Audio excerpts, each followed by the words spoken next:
Thank you for tuning in to The Chosen One by Ashley. I'm Ashley's husband. I go by the name of Conscious. I will be taking over today. Unfortunately, my wife is not feeling well, so she asked me to be able to come and talk to y'all today. So I agreed to speak with y'all today, and I hope that y'all gonna rock with me today and tune in and listen to what I have to say today. So basically, today I'm going to talk about how God has his hands on us, even when we don't know that God has his hands on us. I think that's very important for everybody to understand that God is with us, even when we don't realize it. And I'm talking to those who believe strongly in God, who have a strong faith in God, and I'm also speaking to those who don't believe in God or those struggling with their faith. I want to start with a scripture today. I want to start with a few scriptures that came to my mind today. So just stay tuned in for a second, and I'm gonna let y'all hear. Okay, we're gonna start with Psalms chapter 3, verses 3. But you, O Lord, are a shield for me, my glory, and the one who lifts up my head. Also, I'm gonna go to Psalms chapter 91, verses 1 through 16. It says, He will cover you with his feathers. Under his wings you will find refuge. His faithfulness will be your shield and your rampart.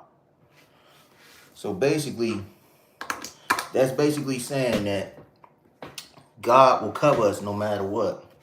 See, me, I'm gonna just speak for myself. I can only speak for myself and tell my story and help y'all to relate to what I'm saying through what I know and through what I've experienced. So the reason why I chose to speak on this subject is because of the simple fact that basically I did a lot of things in my life. And a lot of times in my life, I questioned God about a lot of different things. I've questioned God so many times and wondered why about a lot of things because of the simple fact that I felt like God was never hearing me. I prayed through a lot of stuff, but I still didn't get an answer. When growing up, I was in the streets a lot. I went to church sometimes. I started off in the church when I was young. A lot of people start off in the church when you're young. When your parents go to church. My grandmother was a Christian. My mother was a Christian. We used to live right next door to a church. When I say right next door, it literally was right next door. So every single Sunday I had to go to church. Not only did I had to go to church on Sundays, but I had to go to Bible study sometimes during the weekdays. I had to go to a lot of different things, right, growing up. But when I was growing up, I was still young. I was listening, but I didn't really have a full understanding of what it meant to really know that God would watch over you. I didn't really have a full understanding. But as I got older and started to understand more and more, I started losing my way because I got caught up in the streets. I started hanging out, I wasn't always in the house no more. I wasn't always, going to church. I wasn't always going to school. I started hanging out with people I thought were my friends. I started getting caught up in the trouble. My mom was like, you need to be in the house at 10 o'clock. You know how you had that curfew. You're supposed to be home at 10 o'clock, right? I wasn't coming home at 10 o'clock no more. I was no longer listening to my mom. I'm like 15 or 16 at this point, and I'm not paying attention. So even though I grew up in the church and my faith was focused on church in the beginning, I started to lose my way and slowly deflecting away from God. So as I'm deflecting away from God, I'm doing more evil things than I'm doing good because I'm caught up in this temptation and this lifestyle that I think is the way to go. So as I'm going through all these things, like I said, I'm in the streets. A lot of people don't know what come with the streets, but what come with the streets is a lot of heartache, a lot of pain, a lot of nightmares, a lot of losses, a lot of sleepless nights, a lot of paranoia. Is so much that come with it. And I was mixed up in all of that at a young age. When I was 15, 16, I got out here heavy. And I got even deeper into the streets by my 20s. I was out here, I'm going to be honest with y'all. I'm real. Those who have seen me before with my wife know that I keep it real with y'all. So I'm not going to cut no cards on here. I'm going to be straight with y'all. I was out here toting guns. I was out here getting caught up in shootouts. I was out here, dealing, doing whatever I had to do to make a dollar. I didn't care about my life. I didn't see no way out of it. I was so caught up in that lifestyle that even my family had an insurance policy out on me at a young age. The sad thing about this is my aunt got real sick when I was in my late 20s, and I remember it like it was yesterday. My cousin, he calls me, and my aunt is very, very sick at this time. My cousin, he calls me and he says, why you got my mother over here stressing and going through this and that, saying this and that about you or whatnot? You know, it's your fault. And like he was just so mad and angry at me. And I'm just like, why you so upset at me? You know, I mean, I didn't expect my aunt to really take what I was doing into her heart like that. I didn't expect for what I was doing to reflect on her like that. You know, and it caused her to get sick, and I felt bad about that. You know, it impacted my family as well. Like, who puts an insurance policy out on their kids or nephews or anybody in their family at a young age? Had an insurance policy on me because I was living that crazy. Like I said, when I was in the streets, I was doing so much stuff. But see, the thing about it is, I did these things to myself. And while I'm doing these things to myself, I'm losing friends. I'm going through all these different situations. I'm just sitting there questioning God. I'm just like, God, why I'm going through this? Because see, in the end of the day, when I'm in the streets, I'm doing this stuff because not only am I doing it because of the simple fact that I'm caught up with my homies or I'm caught up in trying to carry on my reputation, but I'm also doing these things to provide. My mom was struggling. Growing up, I didn't have it easy. I never had it easy growing up. I tell my wife all the time, man, my wife, matter of fact, just had a heart-to-heart the other day. And about a month ago, my wife saw me break down for the first time. Like I said, I'm not going to get on here and I'm not going to lie to y'all. I broke down. I cried in front of my wife about a month ago. She never knew I had that much pain in my heart. And me and my wife been together off and on for 8 years. 8 years. And she never knew that I had that much pain in my heart until saw me break down that day. You know why? Because in the end of the day, I've been through a lot. When we were struggling, when my moms was struggling out here, when I was growing up, I thought mom's just doing what she got to do. You know, you see your mom go to work sometimes. You see your mom do this. You see your mom do that. When you're young, you think your mom is superwoman. You think if you got a father in the house, you think he's super dad. But you don't really see the balance of what they really struggling with. You don't see the arguments they're going through. You don't see the times that your mom got to pay these bills. You don't see them eviction notices that come to the door because she don't let y'all see that part. The mother don't let you see that because a mother is always focused on being the strength, the backbone of the family, carrying on the weight, making sure that everything is happy for the kids. So I always thought my mom was good when I was young. I always thought everything was okay. I struggled from time to time. You know, I'm not gonna lie. Sometimes I wore shoes and they want all the best, but my mom, she bought me Shaqs. You know what I'm saying? Everybody used to laugh or whatever. You know, them were the Walmart shoes. For those who don't know, they had those in the Walmart. They had them in the Payless. But guess what? I had Shaqs on my feet. But guess what? My mom kept me fresh from head to toe. She couldn't afford the Jordans. She couldn't afford, you know, the high top Nikes and all that stuff. But does that mean that I didn't have shoes on my feet? No. Does that mean that I didn't have clothes on my back? No. But again, these are the things that I'm thinking that my mother is doing because we're okay. But little do I know my mom's struggling. So as I said, I was going to church and I got deflected away from that. I got deflected away from being that young boy who just thought mom was doing okay. I got deflected away from being that guy who was always in the church. You know, it started getting to a point where they was asking me, why you don't come to church? As my mom was struggling, I'm sitting out here, I get into the streets. I start getting into trouble. I start doing crimes. I'm not going to mention none of what I was doing, but I started doing crimes just to make sure that I could bring money home. You know, I remember we had a big old gate. Just walk with me, y'all. Walk with me. I remember we had a big old gate in our yard. You couldn't even leave outside that gate unless you had the key. The gate was so high. It was real high. I wasn't allowed to leave that gate. One day, one of my homies came and he said, you know what? I need your help with something. He said, you rolling? I said, yeah. I hopped that gate. Almost broke my leg doing it. But that day I left the gate, the innocent me was gone. I got caught up in the trouble. I started getting caught up in the trouble doing little petty. I'm going to tell you the truth. Started doing little petty crimes and I moved my way up. I'm just being real with you. I'm just keeping it stacked. As I'm doing these things, like I said, I'm taking losses. I'm losing friends. I'm going to consistent funerals. Consistently. I'm losing friends to the street. I got friends getting shot. Friends getting sick. All kind of stuff. On top of me going through that, I'm sitting there ducking, dodging police, trying not to get locked up. Every day I'm watching my own back every day, trying to protect myself. Constant shootouts, all kind of stuff. Things that you really, really think that a person shouldn't have to go through. I'm young going through these things. Similar to what a lot of black men in America go through. But the whole time while I'm going through this, I'm sitting there and I'm asking myself every night, I'm thinking, God, why? Why my mom had to struggle? Asking God, why we live in this community? Why? Like, see, I'm young and I'm asking all these questions. I'm in my late teens, going in 20s. Guess what? I remember when I was young, I used to have to steal from the store. Again, I keep it real with you. I used to have to steal from the store. I used to do all this stuff. Why? Because I had to provide for my little brother. I was providing for my little brother. I'm young. We young teens. My brother my brother wasn't even about 12 years old. We 3 years apart. I'm about 15. I'm going in the store and taking little petty stuff. Honey buns. You know, from 50-cent honey buns. The oatmeal pies that were like, what, 25 cents back then.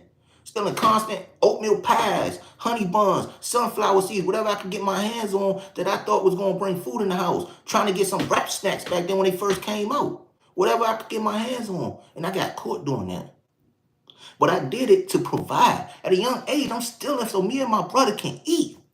Because my mom didn't really have it like that. Me and my brother used to have to share meals and we were still hungry. So I didn't want to see us struggle. Again, this is me always asking myself, why God, why me? Why? Because I started growing up too fast at a young age when I felt like I shouldn't have to. But see, the thing about it is, God is always with us even when we don't know it. Because look at me today. Look at where I'm at. I'm here still today. Still today, I'm still here. And that's for a reason. And at the end of the day, as I was coming up, still getting into trouble, I didn't never think that I was going to get out of it. My motto always used to be live fast and die young. And when I was in the streets, I started making money, y'all. I'm just being real. I was making money. I got to a point where I had money. I was getting my own place. I had the car. I had the girls. I had all that. All that at one point. Honestly, I didn't even slow down when it came down to women until I met my wife. And I was in my late 20s. But I had it all at one point. I remember I used to go to the store when I had money. I used to go buy clothes. I used to come home with clothes. My mom be like, where you get that from? Oh yeah, one of my homeboys, he just lent me some clothes or whatnot. He don't want that no more. He got a lot of clothes in his closet. I used to tell my mom all kind of stuff. I didn't want her to know what I was really into. Oh, where you get that money from? Oh, I was standing outside at the gas station because I used to all the time, stand out at the gas station sometimes to try to get some money when I was young or whatever. So I tried to deflect my mother away from that stuff. And as I got older, I would just tell my mom, I'll tell her I'm outside selling t-shirts or something, just to try to keep her attention off of it. But she started getting a little hip to it. My mom caught me a couple times to the point that she embarrassed me. But let me tell y'all something, man. I'm gonna talk to all the people who from the streets right now. Let me tell y'all can relate. This lifestyle about the street life is not where it's at. It comes with a lot of pain. You don't want that. Let me tell y'all something. God always gonna watch over you. When I was in the streets, I could have been dead. But the question is, why am I still here? Why? I had people tell me I was gonna be dead before I was 18. I made it past 18. I had people tell me I wasn't gonna make it past my late 20s. I made it past my 20s. I'm in my 30s now, and I'm still here. A lot of my homies locked up, dead. They ain't that, they strung out somewhere. Or they back and forth in and out the hospital dealing with health issues. I'm here. I'm married. I got a loving wife. I got kids that love me. I'm able to come home to my family every day. I got a daughter who's about to graduate in a few more years and go to college. I'm able to see my daughter grow up. A lot of my friends didn't get to see their kids grow up. I've been through a lot. I've had multiple surgeries through the years. Let's talk about that. I had my first surgery when I was young. I had my first surgery at 9 years old. Actually, my first surgery I had was when I was born. My second surgery that I had was when I was 9 years old. My third surgery I had in 2011. 11. That's 3 surgeries right there. Had my 3rd surgery in 2011. And you gotta remember, in 2011, I was still back and forth in between the street light. Getting in fist fights, doing this, doing that. And guess what? I'm still surviving through that. Also, as I'm getting older, I'm having these surgeries as well. Guess what? I had all these surgeries. Every surgery that I had was getting worse and worse and worse and worse and worse and worse. The chances of survival was getting slimmer and slimmer and slimmer. I had my next surgery. My wife was with me at this time, though. I had my next surgery between 2016 and 17. I made it through that one. I just recently had another surgery earlier this year, February. Let me tell y'all something. When I went through that surgery, the first thing I did was I prayed. I talked to God. I had a therapist who asked me, because we had to go through therapy, because when you're going through the process of getting a transplant, they give you counseling, because the process of getting through testing for a transplant is very rough. It's aggressive. The treatment is aggressive. So they make sure that you get counseling along the way so that you can be able to focus, right? So I remember my therapist asked me, my therapist had said, well, what is it that you fear the most? I told my therapist the thing that I fear the most is going to the transitional world.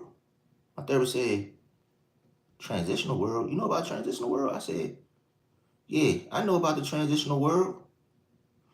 And I told my therapist, I said, I know all about it. So my therapist said, well, why is that your biggest fear?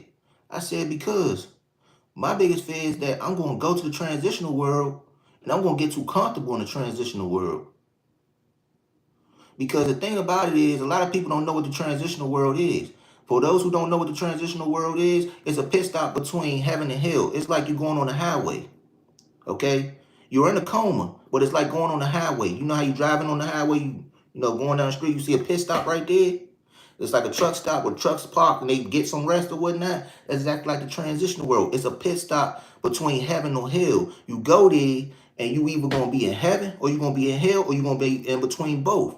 And it's going to be decided right down there if you transition over. Now, everybody's experience in life is different, but I'm just speaking from my experience, okay? This was my judgment day. I'm talking about my story. This was my judgment day. I had my judgment day when I was in the transitional world. Let me tell you, this is how I know that God is with us even when we don't know He's with us. I'm down in the transitional world. I started off in heaven. You know, I know that sounds crazy to people, but it's true. I started off in heaven. I saw some of my family members or whatnot. You know, I talked to them. And then all of a sudden, somehow, some way, I got tricked. And I ended up in hell, right? Let me tell you how I got tricked. The devil always try to get his hands on you when he think that you at your weakest, and he always try to use the things that he know that he can he can use against you to get to you. He tricked me. Let me tell you how he tricked me. When I was in the transitional world and I was in heaven and I was walking through trying to figure out what I'm going through and figure out where I'm going, and I was lost, the devil, he comes to me and he say, hey, I got something to show you or whatnot. So I'm like, who's this guy, whatever, blah, blah. So he shows me something. And when he shows me, he's like, I want to show you something about something somebody been saying about you, you know, and what people been saying about you while you was going through what you was going through when you was dead. So I'm like, what would he know that people gotta say about me? You know how somebody tells you something like that? It's like if you going through something right now and you got a friend that you might question, or you might got something to question about life or whatever, and somebody comes to you with some information, what you gonna do? You gonna know that information. So that was similar to my situation. So at the end of the day, he sat there and he said, here's what I'm gonna show you. He laid it out for me. It's like a Harry Potter book. He told me, look, this is what I'm showing you. So I'm starting to see these things. And what he's showing me is I'm seeing things about things that people were saying while I was still here. This was way before even before the coma and everything. So I'm like, wow, I didn't know they thought that way. You know what I mean? That's interesting. Wow. So, you know, I'm starting to see a little bit and I wanted to know more. I'm like, what else? I'm like, what else you know? It's like opening a chapter book. You know how you open up a book? It don't matter if it's a Harry Potter book. It don't matter if it's urban fiction. It don't matter if it's the Bible or anything. You start to see something and it catches your attention and you want to know more. You want to feed yourself more. So that's how it was for me. He's like, well, if you want to know more, follow me and I'll show you. So I'm up here with God. But the devil somehow was able to direct my attention away and make me follow him to where he wanted me to go. So I'm following him and I end up in hell. Yes, I ended up in hell. We're not talking about the actual for hell. Again, I tell y'all again, the transitional world is a pit stop. It's not the actual heaven. It's not the actual hell. It's the in-between stop. You get a little taste of both. You might get a taste of where God wants you to be, or you might get a taste of where the devil wants you to be. The question is, can you fight your way back? Do you deserve to go back? Is the question that they decide to answer to. So I end up in hell. I'm down here. So while I'm down there, the devil telling me all these different things. I'm seeing all these different things. I'm seeing all this different stuff. I'm starting to be down there and really believe what's going on. He teaching me so many things and about that I didn't know about so many people, teaching me so many different things. I'm starting to lose my focus and remember how I even got to where I'm at to live in the first place, and that was God. That's how tricky the devil is. That's how the devil plays. Okay? Because he knew that I had a lot of pain in my heart. He knew what I've done in my life. He knew that at this point, before I had that surgery, he knew I didn't want to live. He knew it. Like I told y'all when I started this live, I did so much in them streets that I felt like when that time came and they told me that I was going to have this surgery, I knew about the transitional world. But at that point, I had made it up in my mind I didn't want to live no more. I was tired. The devil knew that. That's why he tricked me. So he had directed my attention away from God. So I'm down there, he teaching me all these things. He trying to teach me, how to, because, I do a little music here and there. So he trying to use my talents against me, telling me you should rap, do this, do that, do that. He made me do, it's crazy. It's going to sound crazy, y'all, but like I said, I would never lie. He made me do a whole entire 10-minute freestyle called I'm Sorry. And when I say I'm sorry, that means I had to sit there and confess my deepest, darkest secrets that I would never tell my wife.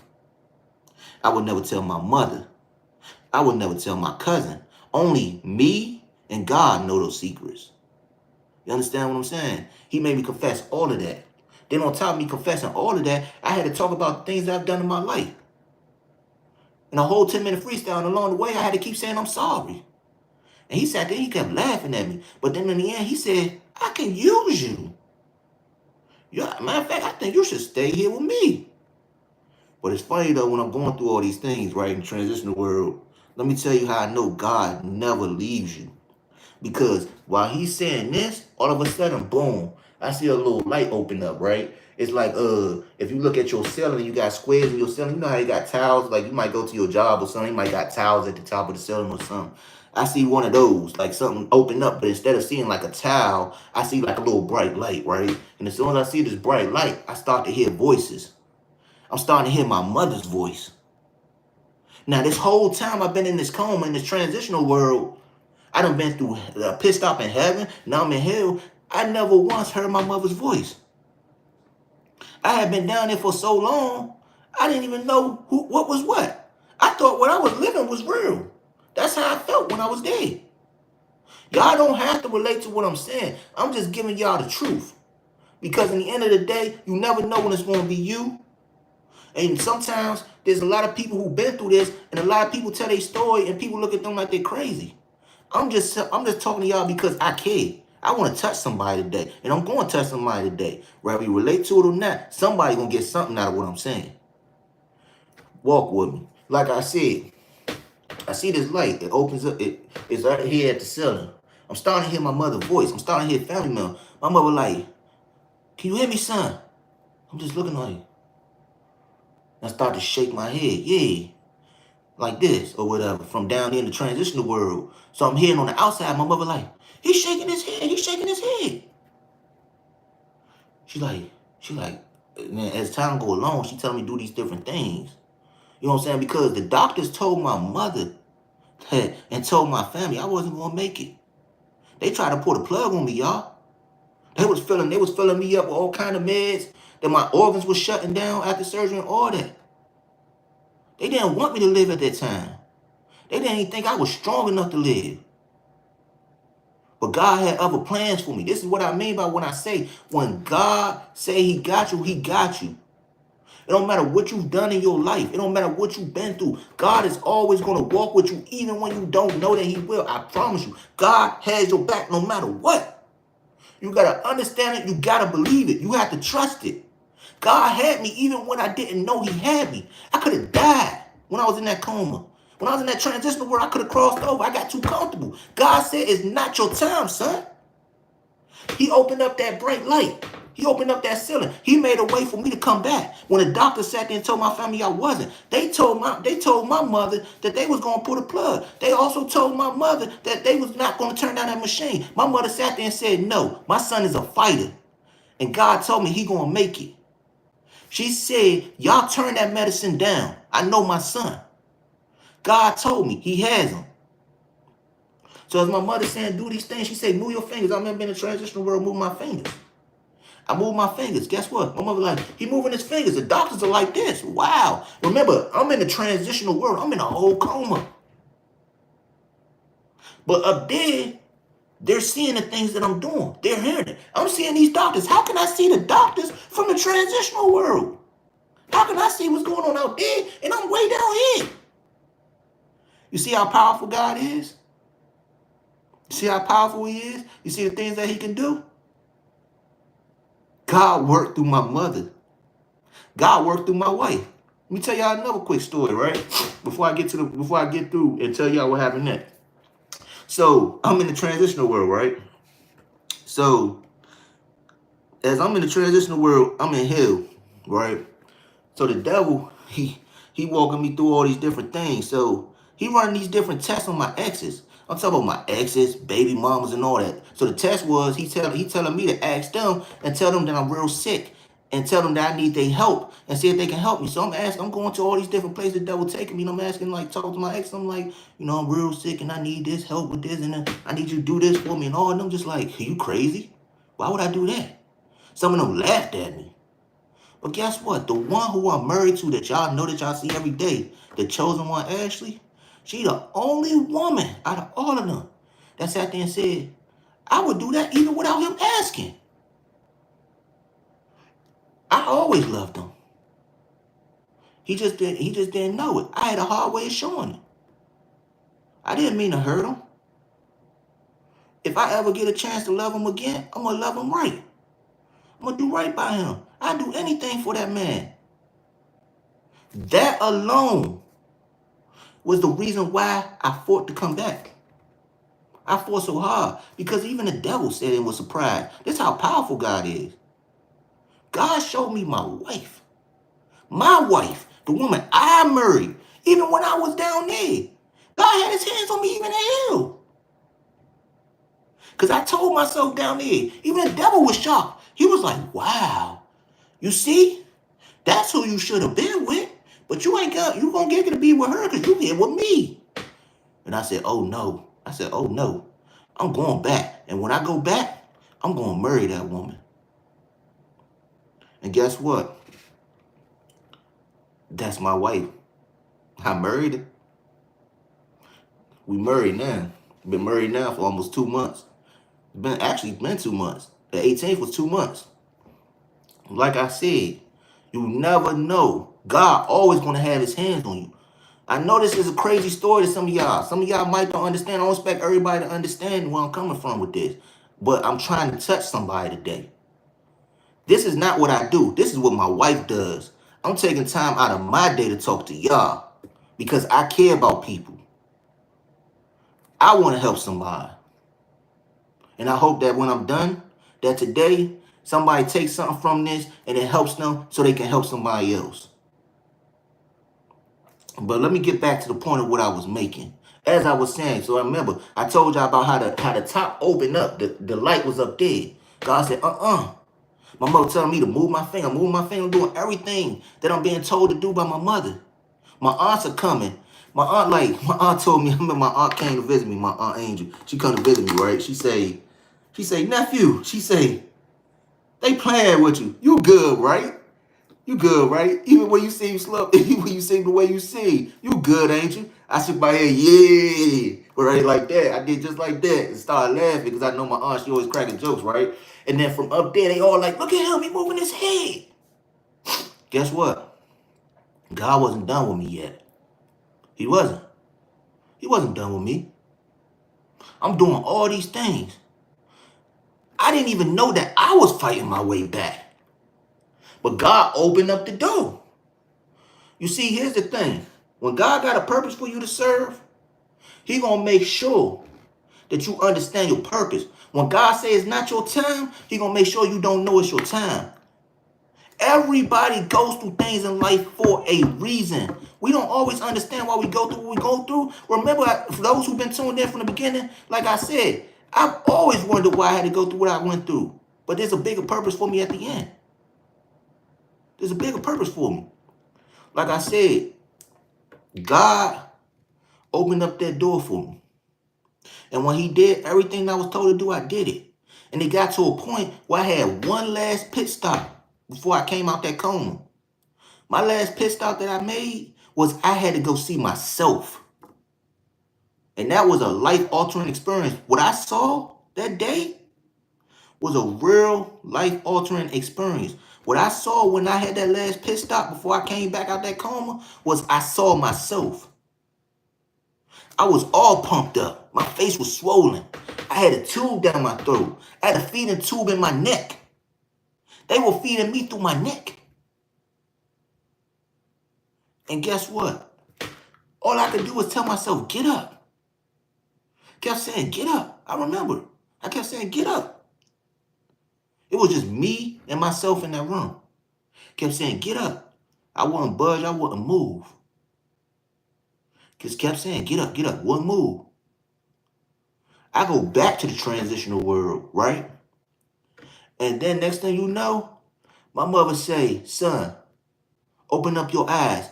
I don't even remember how many days went past after that last experience, but she said, open up your eyes. So I started blinking my eyes like this. From the transition world, I'm just blinking my eyes like this. All of a sudden, I wake up and I'm finally back. And when I came back, I said, you know what? I came back a whole different person. My mind was different. My heart was different. The way I moved was different. I was reborn. See, I did a lot of things when I was in the streets. And I was crashing out. I was wilding out.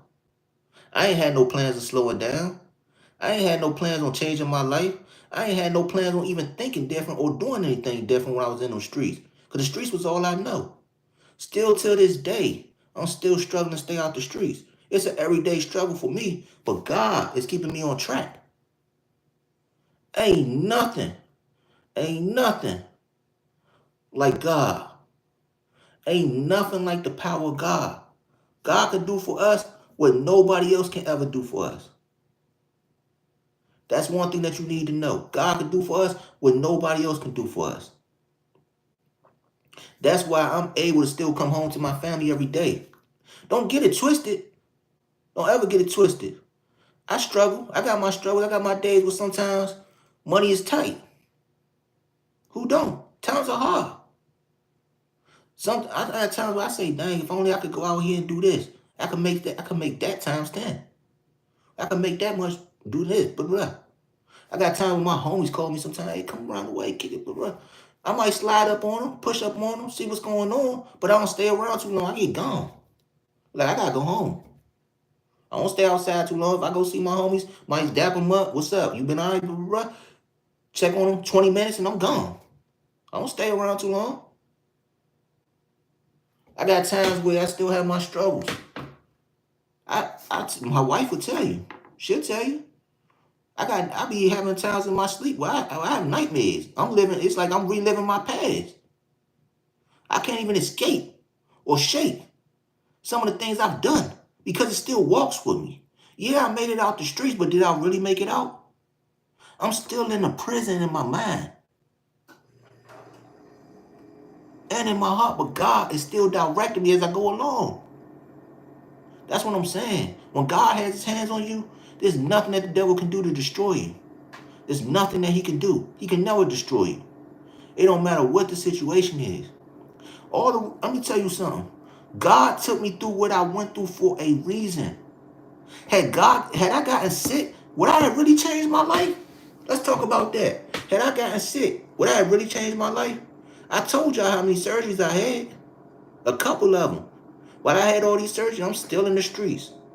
Still getting in trouble. Still wilding out. No plans of slowing down. Then all of a sudden, this one last time, I had the biggest wake-up call in my life. Well, they actually told me, you got 5 months to live. Tops. If you don't get the transplant.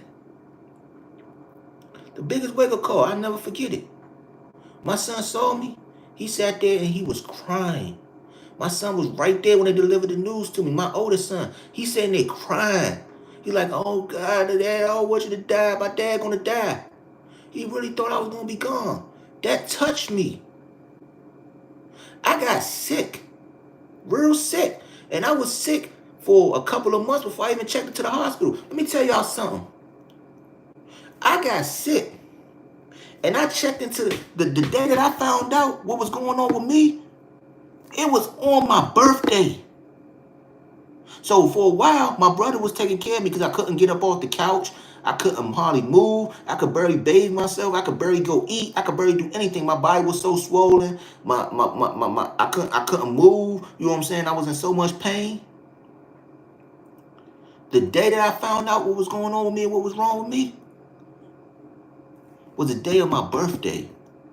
My own birthday. A birthday's supposed to be a day you're supposed to be celebrating to see another year.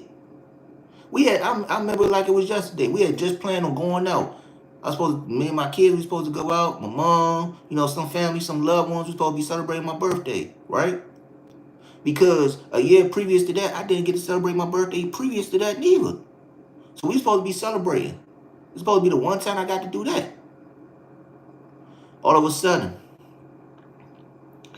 we go into the hospital because I had an appointment that day on my birthday. So we go into the hospital. As we go into the hospital and I have my appointment, they do, they run tests, they do EKG, they do echoes, they take blood, they do all that stuff.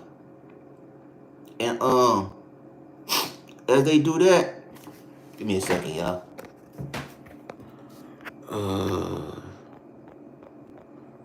See, it's a question.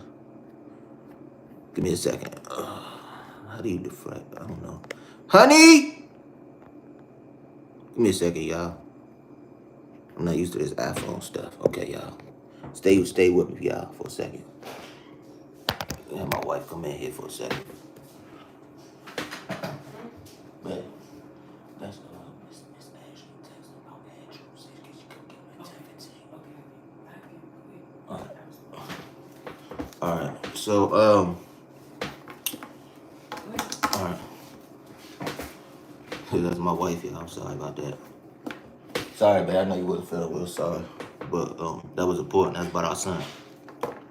Never stop being a parent. But as I was saying, on my birthday, I go into the hospital. They run the tests and everything. So me and my mother, we sitting in there. I'm excited. I'm like, wow, we about to go out to eat. I never forget it. We supposed to go to, I think we supposed to went to the Applebee's or something. Everybody supposed to went out to Applebee's. I kept wanting some Applebee's. I don't know why, but I wanted Applebee's. So we all about to go out. I'm excited. I'm like that. We about to leave out of here. Everything good. I'm about to go out. The doctors come in the room about 30, 40 minutes later. I'm just sitting there thinking like, what's taking so long? Like, didn't used to take this long for no appointment. So they come in, they tell me, they say, Mr. Davis, we started to tell you, we found out what's going on, but we started to tell you that you have a pulmonary malfunction going on, and because of what's going on with your pulmonary malfunction, it has went over to your heart and caused your heart and your valve to leak. And that's the reason why you're having issues with breathing. And with the way that it's going, your heart can stop at any minute. This is my birthday. I'm supposed to be excited. I'm supposed to be happy I got to see another year. And I find out this news on my birthday. And again, I'm sitting here and I'm just looking, I'm questioning God. Why? Like, I'm just like, why? Oh, my birthday. Of all things, my birthday. I'm like, I just can't catch a break. It's one thing, it ain't another. It's always another. If it ain't one of my homies dying, it's some relationship stuff. If it ain't relationship stuff, it's baby mama drama. If it ain't this, it's family. I'm going through this with family. Family this, family that. I'm always just questioning why? Why do I have to keep dealing with this pain? And on my birthday of all days, I find that out. They tell me, they say, we're gonna have to check you into the hospital. We think that's best you check in the hospital. There's a specialist over there at the other hospital that can help you. There was a hospital right around the corner. They said, will you be able to go in today and start checking in? Or would you or you gonna go tomorrow? I said, I can check in today. I go check into the hospital. And then when I get into that hospital, they admit me. And I spent a month and a half to 2 months in that hospital. So I missed my whole birthday. My birthday came in the hospital. I spent Thanksgiving of that year in the hospital. So I went in on my birthday, spent Thanksgiving there, and almost went into New Year's in that hospital. So months and months went past. Again, I'm still questioning God why all this. But little did I realize that God had gotten me sick because he said, son, I'm going to slow you down. This is my way of slowing you down. I'm trying to save your life here. Don't you get it? If you keep going the way you're going, you're going to die. You're going to die in the streets. I spared you a couple times, but how many times can I spare you before enough is enough? He said, so this is my way of waking you up. But see, I didn't see it at that moment. That's how I know. I see it now, but I didn't see it then. And then, like I said, on New Year's, it was the day before New Year's. I had went into another hospital. This is where I got my transplant at. Inova Hospital. Inova. I went to the hospital and I checked in at Inova. It was New Year's Eve. It was actually the 31st of December, right? I went into my hospital room. Literally, not even 30, probably not even 1 minute. It was 12:59 on the 31st when I checked into my room. I watched the ball drop on New Year's from my room. That's how I brought my New Year's in, right there. But little did I know, with that being a new year, there was about to be a new me. That was God's way of saying, you know why I brought you in that room at 12:59 going into the new year? It's because I'm getting ready to help you to be reborn, son. I'm about to change your whole life around. I got a bigger purpose for you. I didn't think of it that way back then, but I know it now. See how things go when you make your peace with God? When you actually develop a relationship with God? You start to understand things that you never understood before. Again, let me tell y'all, we all make mistakes in life. I just want to share my story. That's all I want to do with y'all. But I'm going to tell y'all this, and I'm going to be honest with y'all. Nobody perfect. Everybody got a story to tell. I don't care if you're from the streets. I don't care if you grew up in the suburbs. I don't care if you grew up in between both. I don't care what you've done in your life. I don't care if it's hustling. I don't care if it's mugging. I don't care if it's thugging. I don't care if you were female and you was hoeing. I don't care if you was a stripper. You know what I'm saying? I don't care if you were a schemer. I don't care if you're a robber. I don't care if you're a dreamer. Everybody has done something in their life that they're not proud of. We all have. Nobody is perfect. We all think, especially those of us who are Christian. Those of us who are Christians, for the one, see, I'm be honest with y'all. I don't go to church every Sunday, but I am a Christian. But for those who go to church every Sunday, sometimes we feel like, sometimes for those who go to church every Sunday, some of y'all might feel like if y'all make one little mistake, God gonna judge you. That's understandable. But one thing about God, God is not here to judge. He's here to help. We all make mistakes. God knows us before we even came in this earth. The moment we come into this world, we're given a clock. The moment we come in this world, God already knows the whole layout of our life. We don't know it, but he do. They say from ashes to ashes, from dust to dirt, you shall return. There's a reason for that. The same way we came into this world, the same way we leave. But God already knows the layout and the plan. It's just some of us don't sit there and take our life serious enough to see the plan out. Some of us, our clock expires before we even get to do what God planned for us to do. We are all warriors in God's army. Nobody's perfect. We all make mistakes. We all go through ups and downs. We all do things we're not proud of every day. We all sin. We try our best to stay on track, but does that make us perfect? We still do things in between. Nobody's perfect. There's 10 commandments in the Bible. At least one of them get broken every day. That's not something to be proud of, but I'm just being honest with y'all. I'm just being truthful. At the end of the day, that's why you're supposed to repent. You're supposed to repent. You're supposed to ask God for forgiveness. When you ask God for forgiveness, he understands, because only God knows your heart. He knows when you're being genuine and pure, and he knows when you lying and when you're going to do it again. But does that mean that God's going to give up on you? No. That's why it's important to keep your faith in him. See, the devil plays mind tricks. He wants you to believe that God ain't going to have faith in you. He wants you to keep on doing them things because the devil wants your soul. He don't want you to carry out the plan that God put in place for you. He don't. He want to deflect you away from that. He wants you to keep on sinning, keep on doing everything that you're not supposed to do so that you can end up doing what he wants you to do or end up down there in hell with him when your time comes on Judgment Day. Everybody has a Judgment Day. I told you I already had mine. Everybody has theirs, believe it or not. Sometimes Judgment Day comes when you leave this earth completely. Sometimes Judgment Day comes in the transitional world. There's different times for Judgment Day. Believe me. I've been there. I know it. I've experienced it. Make the best out of your life while you're here. Trust in God to direct you. Trust in God to be here for you. He's going to protect you no matter what. All the things I've done in the streets, I'm still here. Yeah, I said it in the beginning, and I'm going to say it again. I'm being real with y'all. It don't matter what you go through. God got you. God has saved me so many times. God has took me through more things than I can count. And I'm more than grateful for that. That's why now I live my life the way I live it. I don't take nothing for granted. I make the best out of every day. I don't go out here and I don't get in trouble and I don't look to get in trouble. I stay out the way. I got people that laugh at me sometimes because I do got a wife. Some of my homeboys who still here, they be like, oh, they be still out there, chasing the women, doing all that. They be, man, when they see me, they be like, hey, what you doing? You about to go in the house to the wife? Yeah, I'm going home to my wife. I don't play around with God.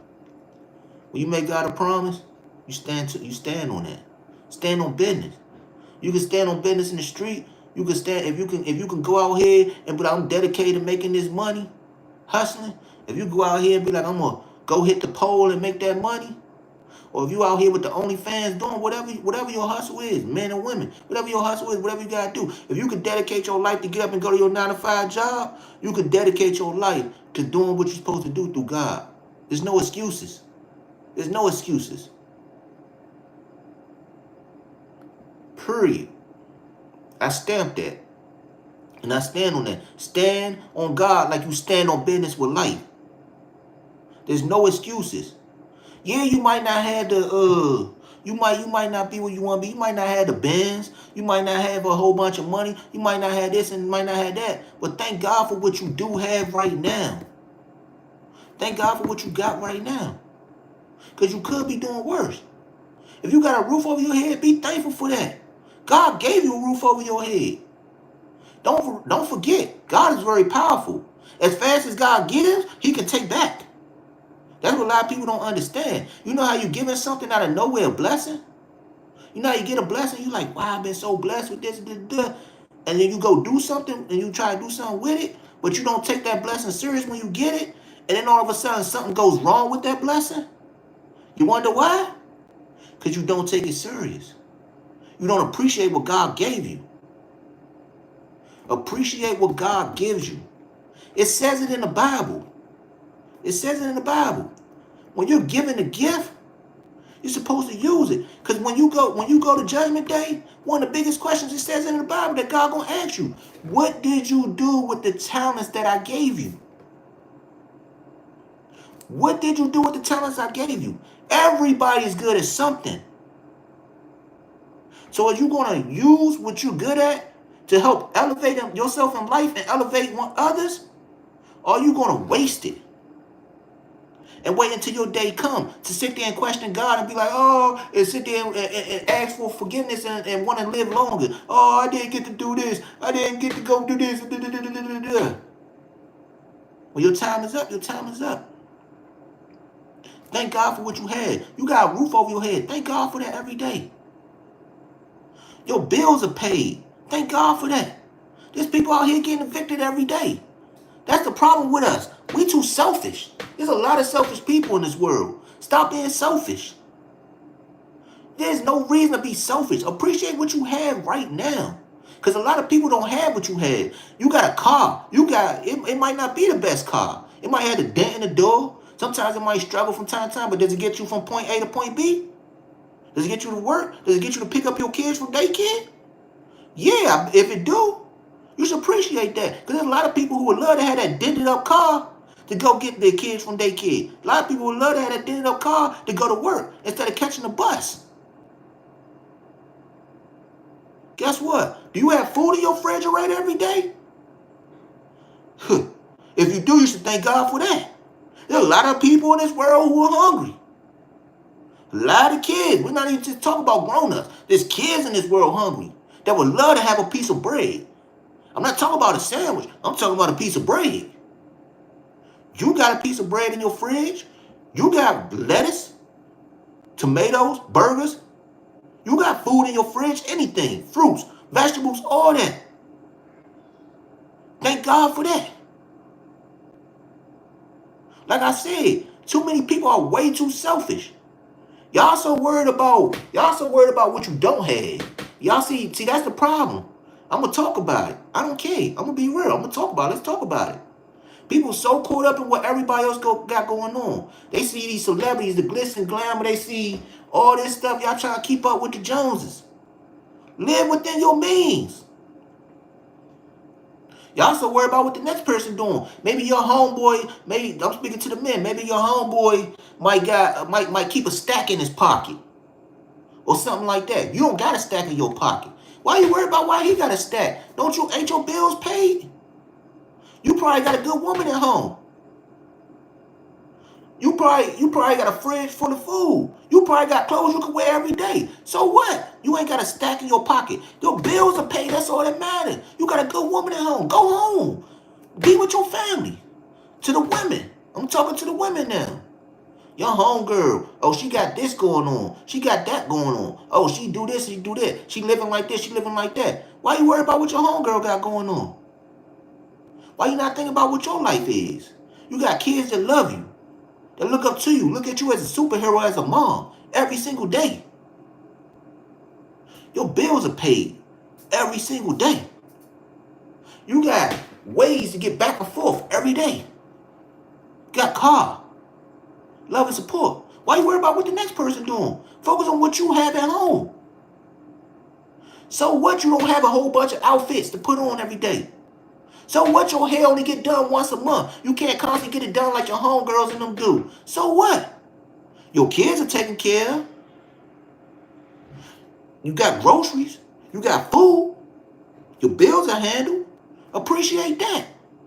Like I said, y'all so caught up in what you don't have, y'all don't even realize there's a lot of people who don't have what you have that would love to be in your position. There's people in shelters right now. I've been there. I've been on these streets. When I was hustling, I had times where I had to sleep in the trap house because I wasn't allowed back home. I've been there. I know how I feel to be homeless. I know homeless people. They don't have a roof over their head. They would love to have a warm bed. They would love to have a hot shower. Would love to have a meal every day. But they don't get to. But you so worried about what you don't have though, right? While the next person wishing that they do have what you had. Stop being unappreciative of the things that you don't have. Thank God for what you do have. You waking up every single day. Somebody didn't wake up today.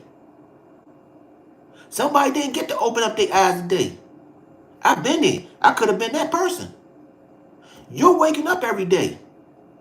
Thank God you woke up. There's people who leave out the door. They don't come home. There's all kind of, there's so much death in the air right now, today. People dying every day out here. You're still alive. Thank God for that. Appreciate the fact that you're still here. When you wake up, tell God thank you. When you make it back home, tell God thank you. Hug your kids. Tell your kids you love them. Hug your partner. Kiss them. Tell them you love them. Thank God for the fact that you're still here. That's the problem. People so worried about what's going on, they don't even think about the fact that they even get to live. To get the life is amazing. You get to eat food every day. You get to, know what it's like to see your family members. A lot of people don't ever get that chance again. It's at that last moment. I done had friends that I went to go visit in the hospital that was sick before. That sat there and told me before that they wish they could have done this. They wish they could have done that. I hear a lot of people talk about what they wish they could have done. I got homies in the feds right now locked up who tell me that they wish they could have did things differently. They doing 30 years in the joint. Never gonna get to see their kids grow up. Never get to spend another Thanksgiving with their family. Wish they would have worked the 9 to 5, chose the better route. You still free. You're able to go to work. You're able to come on your kids. Thank God for that. Like I said, you wake up every day. Thank God for that. I have friends who've been sick before that sat there and didn't make it. And then some of their last moments when I talk to them, they talk about, oh, I wish I could have done this. I should have lived my life like this. Or if I could do something better, I would have did this. Don't be like me. Don't be like me. I got OGs in the streets that tell me don't be like them. Do things different. Some of my OGs proud of me from the streets that I made it out. They didn't think I was going to make it out. My nickname wasn't Trouble for nothing. You know what I'm saying? But the point I'm trying to make to y'all is appreciate what you do have. Be thankful for where you're at right now. Don't get deferred away from the fact of that you still here, that you have things. You are blessed even when you don't know you're blessed. And you wouldn't have these things if it wasn't for God. If you don't understand what your plan is, try to figure it out. Take time out to reflect. Figure it out. Everybody's good at something. You don't have to stay at one place in life. You don't have to be stuck working a 9 to 5 forever. You can elevate. But it's only up to you to elevate in life. Where your life goes is up to you. But your life can be better if you trust in God. God is with you even when you know He ain't. I know some of y'all been in situations before where you like, wow, how did I even possibly survive that? There's no way. That's crazy. It could have been me. Like, wow. Let me tell you how. God is with you. If you put your trust in God, put your faith in God, there's nothing you can't do. Our God is an awesome God. He's a powerful God. And He is with us no matter what. Listen. We all make mistakes. And we all going to continue to make mistakes. Nobody's perfect. Every day somebody make a mistake. Every week somebody make a mistake. Every month. Ask God for forgiveness. Trust in yourself to correct your mistakes. Learn from your mistakes. Grow. Elevate. But remember what I said. Trust in God. Elevate. Grow. God got you even when you think He don't have you. For real. I want to thank y'all for allowing me to talk to y'all. For those who took in what I said, I hope I really reached y'all and that y'all could touch somebody else. And I really hope that what I said today touched somebody. I'm going to tell y'all before I get up off here. Remember, look at me. I'm a living testimony. I survived the streets. The street life. I was out here heavy. Out here getting in trouble. Doing different things. Toting guns and all that. I'm still here. Made it through almost 4 or 5 surgeries. I'm still here. Last surgery, I wasn't supposed to make it. I'm still here because God had His hands on me. I'm a living testimony. I made it out. I'm elevating in life. I'm doing way more better now in life than I was doing before I got sick. That's because God. And He still guided me and I'm still growing. Please don't wait until it's too late to try to trust God to guide you. Please don't wait until it's too late to try to wonder why. Or to try to sit there and tell God that you're going to do right. Do it right now. Figure out what you're destined to do in life. You got nothing but time. Don't waste it. Time is precious. Don't waste your time. Utilize what you have and make the best out of it. You can be whatever you want to be in life. Don't get stuck in one spot. A lot of people make that mistake, and that's why they hate their life. Don't get stuck in one spot. Make the best out of it. You still got time to get to take vacations. Set generational wealth for your family. You just got to figure out what you're good at and make the best out of it and do it. It's up to you. Ask God. Pray to him. Talk to him. Ask him for answers. Let him guide you. And I guarantee you, he will give you the answers that you need. I'm telling you, God will give you the answers that you need. Trust in him. And he will guide you. Like I said, take it from me. I'm a living testimony. I'm going to keep telling y'all that. Every time you see me with my wife, you're going to hear me say, I'm a living testimony, because it's true. I earned that right. God gave me that right to speak that to y'all. What I said to y'all today was spoken through God.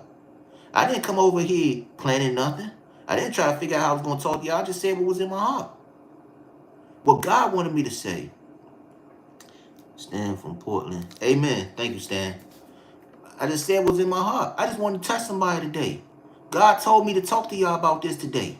This was the subject. I remember sitting there and I was trying to figure out. I said, okay, well, my wife ain't feeling too well. She want me to talk to the people. You know, I don't know what to say because I don't do this. This is what my wife do. I sat there and I said, well, God, what you want me to say? What you want me to talk about? And it just came to me. God has his hands on you even when you don't know it. And I just spoke through him. So again, I hope I touched somebody today. I hope that y'all go on from here. Y'all take in what I said.